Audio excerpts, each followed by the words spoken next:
Now authorities say that the fake drug mafia is very active in the local pharma distribution network, and we have been witnessing rise in fake medicine cases.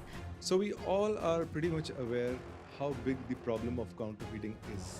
But at the same time, when it comes to something like medicines, it hurts us deep. Drug department की सबसे ज़्यादा Reds यहीं पर हो रही हैं और सबसे ज़्यादा संख्या में डुप्लीकेट दवाइयों के डीलर्स भी पकड़े जा रहे हैं, मैन्युफैक्चरर्स भी पकड़े जा रहे हैं और It is a problem that deserves a lot of attention because according to data, 10 to 13% of medication being used is counterfeit. So that is a Pandora's box. One simple counterfeit pill opens up Pandora's box of ailments. Is it really like a circuit board? Is it really like you have electrical currents going through your brain? How does it work? It is absolutely like that. See, there are cells which have small wires. Those wires secrete chemicals which take current to the next wire.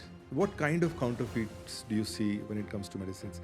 The worst would be putting powder instead of medication. How would I know what is there inside it? Exactly. I will look at what is being shown to me as a medication unless I run a chemical test on it. If you have a technology like this in your current state, how important do you feel that could be?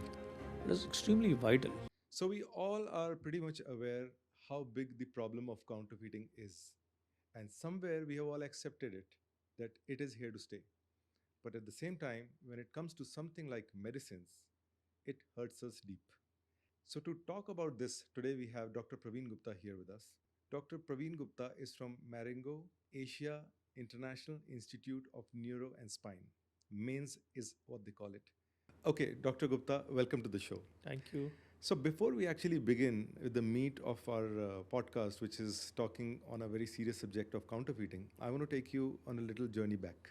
I want to take you to your early college days when you were studying medicine, when you had just entered your college. And why did you choose neurology as a subject? See, when I was finishing my school, I was interested in many subjects, including physics, fashion, so many things. But then I realized that the most important art that a human being possesses is to be able to heal people. Yeah. And that's the most important science. That's why I chose medicine. Now, when I did medicine, initially I was interested in cardiology. But then as I studied more and more, the intricacies of brain fascinated me. It turned out like making a medical diagnosis in neuroscience, like a game of chess, predicting, planning, and trying to stay one up on disease. Yeah. And finally, my teacher, who was an acclaimed neurologist, one day told me, Praveen, you become a neurologist. Intelligent people these days don't become neurologists. I said, that's it then. I'll become a neurologist. Amazing, amazing. And you have so many firsts to your credit. You didn't only study neurology, you mastered it, I would say. And there are so many firsts. And I was just reading through that you were able to create a pacemaker for brain for epilepsy.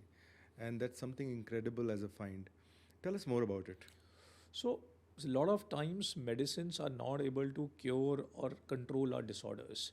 So, we are always looking to open new frontiers in medical science which can help people who are still suffering despite taking treatments. So, we realize epilepsy is a disorder which is caused by electrochemical dysfunction of the brain. Then we thought if medicine is not able to control the abnormal electrical conduction, why not put the pacemaker in the brain which will control the brain electrical conduction? Oh. Now, this pacemaker was always being tried for Parkinson's disease already and was fairly successful. Then we decided to try to implant these pacemaker in the brain to control abnormal currents in epilepsy.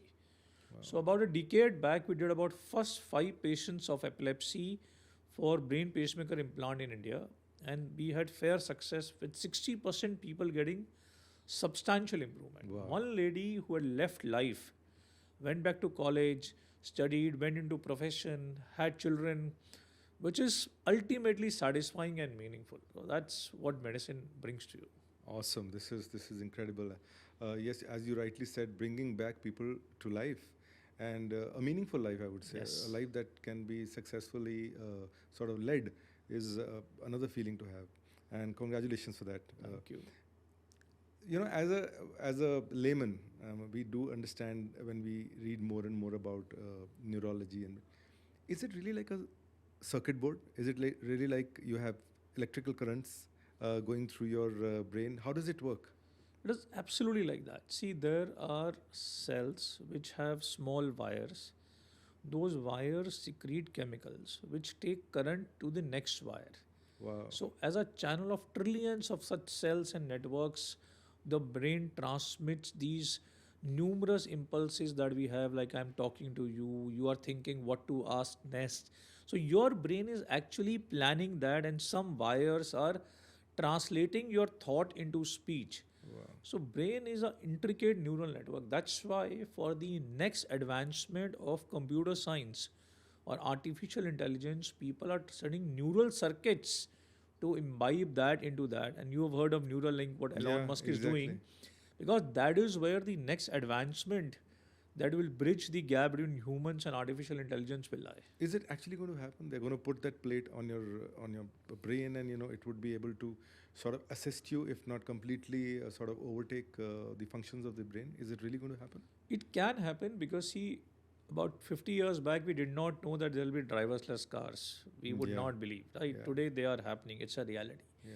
See, there is a huge logic in it. If we can integrate our logic with the neural logic of the brain, we may be able to bridge the gap for the two and see how immense it would be for a paralyzed stroke patient to be able to walk, because the thought part of the brain is not Yeah, able it- to give the signal, Wow. but the limb has strength. So if we can generate that connection between the thought and the limb movement, then that paralysis can be healed. Imagine, it's one can only imagine if if you're sitting quiet, still if you're thinking something, and that signal can automatically go to that sensor, which can automatically trigger the AI part of your sort of system, and the functions can actually happen while you're actually quiet. Is this could happen? This could happen, and hopefully we are very close to it. Wow. You can only imagine what a world we're going to be living in. Adaptability. I think the key is going to be adaptability, and then using this sort of technology to the right use. Absolutely, that's where it lies. No, to have something, but to use it correctly Exactly. is the whole game. So the next sustainability is going to be for the human mind. I just feel Absolutely. amazing, amazing. So, so when we talk about brain, I mean, you talk about neurology as a science which is very clinical in its approach, where you are, treating an ailment uh, and giving medicines for it, and you may also have some invasive surgeries going around. Uh, when we listen to somebody saying depression, when we hear words like pressure, uh, do you really feel that there is some connectivity of that? Is it really brain related, or is something which is more subconscious? How do you connect the dots here? So, see, it's this small skull that we have, it's all inside there. When you fall in love, you also fall in love with your brain. It's not Yes. your heart that just flutters.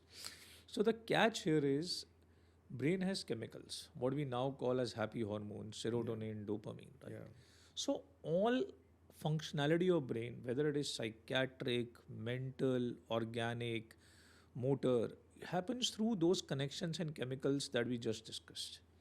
So even depression, stress, or what we used to call as madness or psychosis, they are all functions of abnormal electrochemical connections inside the brain. Okay. So we have now come to a state where psychiatric problems and brain problems have become unified. Yes. And we can use them, we can use the same pacemaker we do for epilepsy to treat psychiatric problems. Wow. We can use medications we use for epilepsy to treat psychiatric problems. So that's how far we have reached, which is very good. Yeah, amazing. So you would say that practices like meditation, practices like yoga, or having more control over your mind can really help you get your other organs in control. Does it work like that? If you're able to sort of have a more control on your mind, does it work throughout the body then? So let's assume that in a computer system, your brain is the CPU, Yeah. right? So if the CPU works right, the whole system works right. Yeah. So your heart rate, your immunity, your breathing rate is all controlled by your brain finally. So if you master your brain, you have mastered your body. In fact, if you see today, suppose you want to treat diabetes. So apart from giving pills, we are now working at controlling the brain impulse to eat, Oh, which will help you control your diabetes. yeah. Right? So psychotherapy is treating diabetes because that controls your behavior towards food and exercise. Wow. So that is why mastering the brain is a step towards mastering your destiny. Lovely. That's great. Uh, so now when we talk about problems, we talk about ailments, we talk about issues, uh, and then we talk about treatment, right? Uh, so the most important part of any treatment is medicines, because at the end of the day, you are going to be giving medicines to treat these problems, right? When we talk about medicines, I want to bring my topic of counterfeiting here. How important do you feel is the problem, or how big is the problem of counterfeiting in India when it comes to medicines? See, it is an immense problem. It is a problem that deserves a lot of attention because, according to data, 10 to 13% of medication being used is counterfeit, which means at least 10% people who are not getting well are not getting well because they are not taking the appropriate stuff, which means loss of time, loss of wages, loss of employment, prolonging of their sickness, use of higher level of medication because the first level medicine did not work because it was counterfeit, increased expense of medical treatment. So that as a Pandora's box, one simple counterfeit pill opens up Pandora's box of ailments. Yeah, of course. Uh, so how are what kind of counterfeits do you see when it comes to medicines? Is it a wrong packaging? It could be a diluted medicine. It could be a wrong medication. What kind of, in your experience of so many years, what kind of counterfeits have you come across? I'm sure you would have. So, what kind of So counterfeits are there? counterfeit can be of various levels. The worst would be putting powder instead of medication. Wow. How would be a simple discerning consumer who's popping a white pill with water know Yeah. what it contains? Yeah. Right? And especially with doctors as well. I mean, because Yeah. you are also depending on somebody else to bring that medicine to your table to be given to the patient, right? How would I know what is there inside it? Exactly. I will look at what is being shown to me as a medication unless I run a chemical test on it. Exactly. Then could be substandard usage of integrants. Third could be inadequate usage of integrants. I am saying it is 1 milligram, it may be just 500.5 milligram. Yeah. So inadequate dose, improper formulation, inadequate integrants, improper integrants, and sometimes absence of integrants at all, Oh like my putting God. liquids in vials and passing them off injections, or putting saline in vials as passing off injections. And we've seen during COVID, when the medication was in such a short supply, Yeah. what level of counterfeiting was present. People were Exactly. just selling water in vials to actually just make a quick buck. Yeah, you had these. I don't remember exactly, but in some parts in Punjab where they had literally they threw all the counterfeit drugs into the river when the sort of raids started happening. Absolutely. So it is huge. You are heading, the neurology in Marengo, and with a great power comes great responsibility, right? What steps do you think Marengo as a hospital takes just to ensure that the medicines that are coming in the hospital are not counterfeited? Are there any specific measures that So you take? there are many measures. So see, there are WHO certified medication plants. Yeah. First, the medicine plant where the medicine is being made has to be certified, which means that that plant where it is being built undergoes a string of checks to ensure quality assurance. Then you have to look at packaging, batch number, the whole chain of selling the medication, and especially with injections such as antibiotics, you have to see cold chain maintenance. Suppose you just put out a vial in this hot summer, it may contain medicine, but the medicine may have become useless. Exactly. Right? So you have to go through the whole process of procurement, maintaining of that supply chain, control of times, whether they are still in their time, they are not expired, what companies are making it, are they made from the right plants, are they genuine companies? So there is, in an unregulated market like India, there are so many different challenges, and we have to be on the top of these challenges to ensure that our patients get good quality medicine for us to ensure good outcomes for patients. Awesome. I mean, that's extremely important when you say, there are series of strings of checks that sort of the hospital takes in order to ensure that the medicine's right. Uh, I was talking to somebody in an entirely different space, in liquor space, and he told me a great fact. And he said that the amount of liquor that sells in India is 10 times of the size of what the manufacturers are actually making it. So, which would mean that even when you ensure that the medicine is being made in the right factory, being procured by the right distributor, and then brought to the hospital in the right channel, still you have no way as a doctor or as a patient to check whether it has happened or not, because you're always dependent on somebody bringing it to your table with a document, right? Now, this brings me to the point where we talk about We Secure You.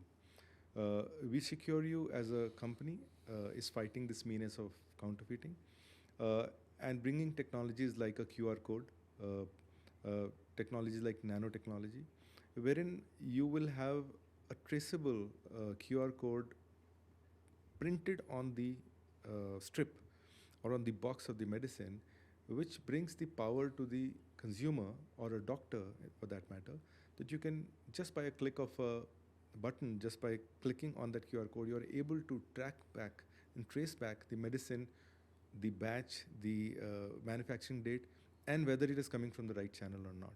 So my you know question to you is that if you have a technology like this in your current state, how important do you feel that could be? It is extremely vital. Vital because as a doctor or as a consumer, you are bound to accept what is presented to you beyond a small and certain amount of check. Exactly. For every medication, you cannot go through that long list of checks. Exactly. And the whole use of technology is to bridge gaps to make our lives simpler, better, and easier. So if I had a QR code which I can get my somebody in my team to keep checking various medicines which are coming through pharmacy or pharmacies, it will allow me to keep a check on the documentation that has been provided to me. Yeah. And more importantly, for a consumer who may not have the staff to check it, or the knowledge to check it, or the interest to check it, a simple scan could help him understand the medicine that he is getting is of quality assurance. Yeah. And you don't need to check every time. See, like you screen things, a random check in 5 times Yeah, would could give be you good enough to catch it, of right? course. So it is amazing. Of course. And it could transform the way industry works and could help us catch this menace and bring down the double digit percentage of counterfeit Yeah. to at least half its size, which Yeah. could be huge saving to the whole country and community. Of course. And as you said that, probably you could do a check in every random checks in every 5 sort of times. But they also have a technology which is even to counter that, because, with every problem there's a solution, and then there's other problem for that solution. So the technology of Verify is nanotechnology, which means that, you could actually physically just pick up the packet and bring the logo about 5 centimeters close to your eye, and you can peep through that particular logo where it says OK. Now it is nanotechnology which cannot be copied. So that OK would actually mean that it's a genuine product. It's not really a hologram. It's a technology which is embedded inside the logo of a particular brand. That's amazing. Yeah.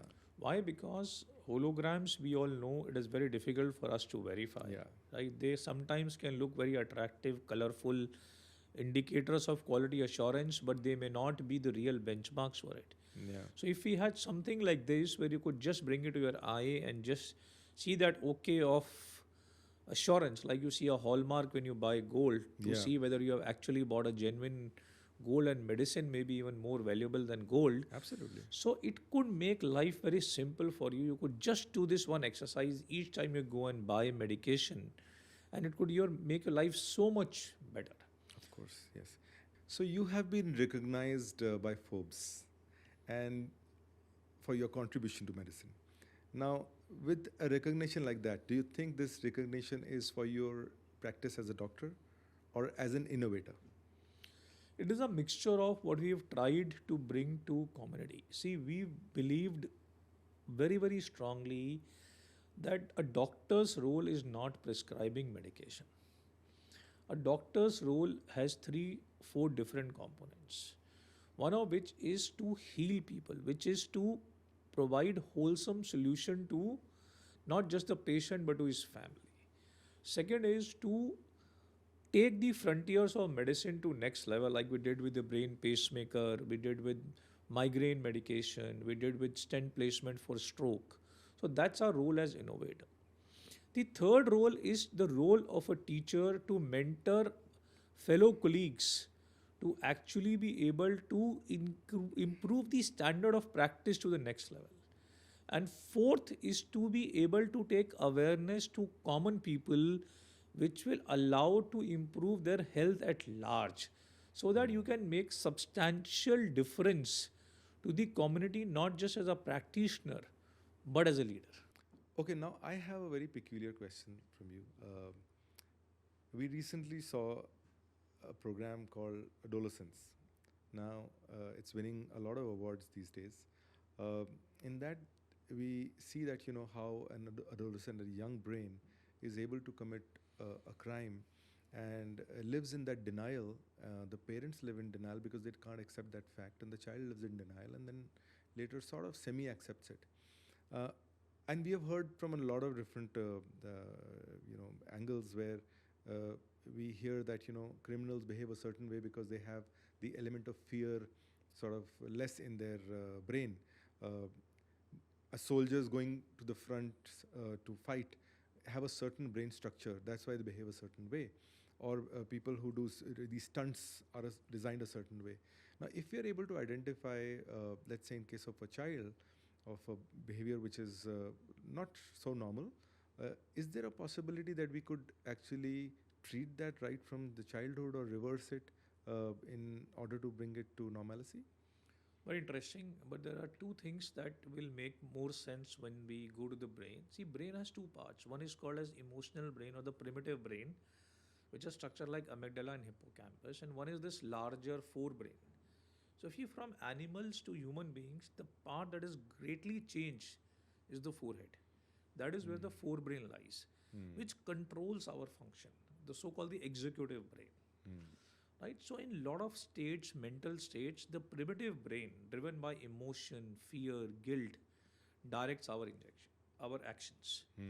In most cases, society trains us to control our actions by making the forebrain more powerful. Okay. But sometimes certain events in childhood can reverse this action. And as we discussed earlier, whatever we do is a manifestation of the play of electrochemicals inside our brain.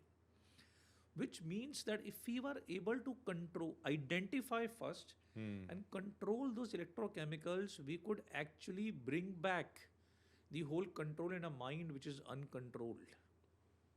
I'll take you one step back. See, in our time there were students in class who did not study well. The teacher would say, "To nalayak bacha hai." But there is nothing like that. There are things, children whose mind is differently wired.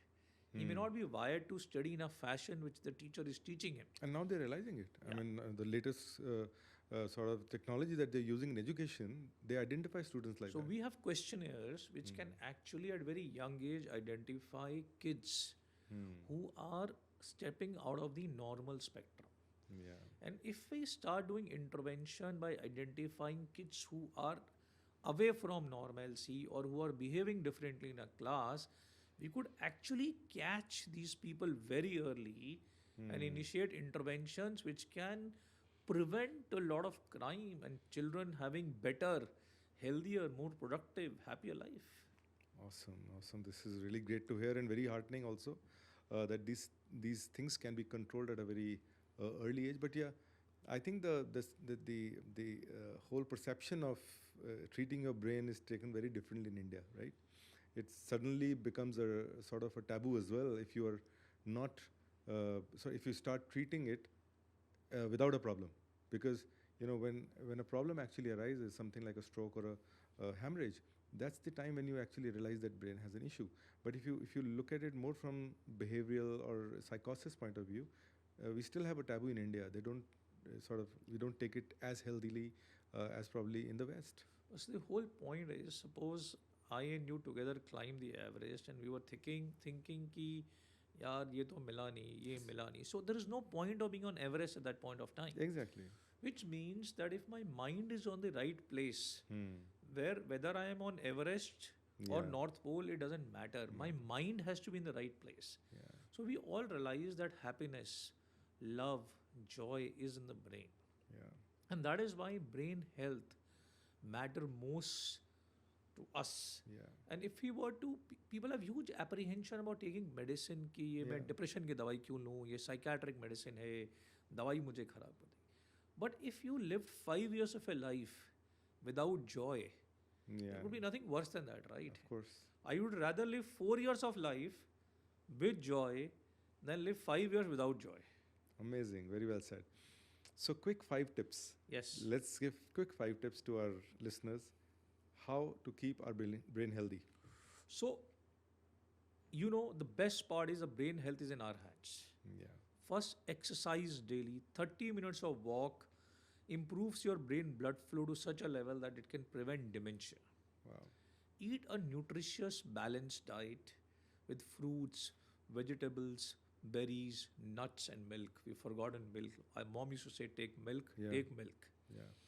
Third is sleep adequately. Your brain rests and restores itself in sleep. So, And what's an ideal sleep time? 6 to 8 hours, regular time every day. Fourth, do not try understand who you are, what you stand for, what you can achieve. Do not get into a race with other people. You are God's your own unique machine. Yeah. Value yourself and be yourself. Don't try to be somebody else. And last, instead of reels, focus on real relationships. Yeah. Because real relationships, real hobbies actually rejuvenate and restore your brain like nothing else can. I'm sure there are so many young doctors that would be looking at this podcast. Any piece of advice that you have to them? I have only one small thing to say. We actually, Marengo says patient first, and our practice is very patient centric. I have to say only one thing, that between doctor and a patient, though you may sit across the table, but you are actually on one side. Yeah. Because your ultimate goal is that the person in concern should get better.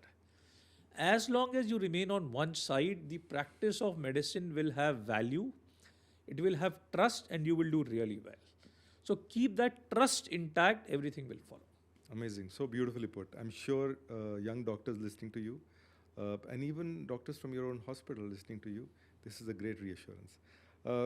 Let's bring a little fun element to Sure. the podcast. And I want to ask you some rapid fires. And these could be something that randomly comes to your mind. So to start the rapid fire, I want to ask the first medical breakthrough that amazed you. The first medical breakthrough that amazed me when somebody did a heart transplant. I realized that the vital organ, which stops, it causes death, somebody could transplant it. That means that you could actually ensure that medicine could break all frontiers. And we are looking to the time when we could actually transplant your brain into mine and mine into yours, or Imagine something that. like that. Imagine that. Okay. So one innovation in neurology that you're really excited about. So the innovation in neurology that is very exciting currently is the brain pacemaker technology that we just talked of, because not one disorder, it can take the frontier of medicine to next level. And we are already talking of using it to treat psychiatric disorders like psychosis, obsessive compulsive disease, hypoxic brain damage, intractable pain, headache. So one innovation can be used to treat so many different disorders. And where we work, we are actually a center for functional neurosurgery, where we are using this technique for the advancement of medicine across disciplines. Amazing. Okay, if brain had a tagline, what would it be? Your brain health matters. Lovely. Thanks a lot, Dr. Gupta. What an amazing chat we had. We all have realized the importance and the size of counterfeiting in India and how medicines are being counterfeited every day. Thanks to companies like We Secure You, that we are able to fight this menace and make sure the right medicines are coming to the right patient in the right time and in the right way. And hospitals like Marengo are making sure that these medicines are reaching to the patient in time.